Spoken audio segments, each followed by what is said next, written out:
would be a mistake to talk about President Trump's first 100 days without talking about Democrats' last 100 days as well. We've highlighted the 10-minute drill top 5 Democrat moments of President Trump's first 100 days. We begin with leadership because it always starts at the top.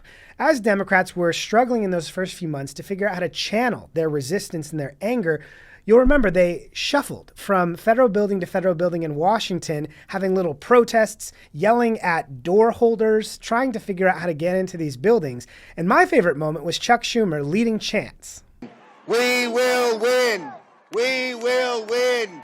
That energy, represented by very, very old Democrats shuffling, carried on to Representative Al Green waving his cane and yelling during President Trump's joint address. Finding that members continue to engage in willful and concerted disruption of proper decorum, the chair now directs the Sergeant-at-Arms to restore order. Remove this gentleman from the chamber. You'll remember that Representative Green was censured by members of both parties. On the same night as Al Green's old man yells at clouds moment, Senate Democrats recorded videos of themselves delivering the exact same scripted attack on President Trump. Since day one, Donald Trump's presidency, prices are not down, they're up. Inflation is getting worse. Prices. One way that Democrats have channeled this resistance energy is by getting behind a new crop of pretty radical leaders.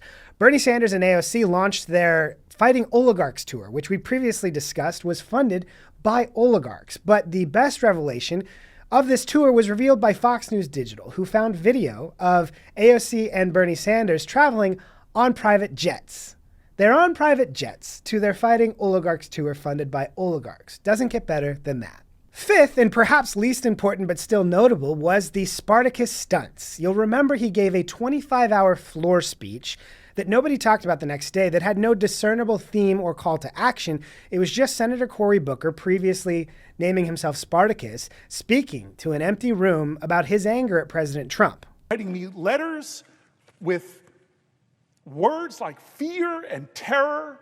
They're talking about staying up at night and not being able to sleep because they don't have a president that comforts them. He followed that up with a fake sit-in, sitting on the steps of the Capitol on a beautiful Sunday, again, talking to Democrats for about 12 hours with no discernible specific message or call to action. I will build this world from love. Not too bad.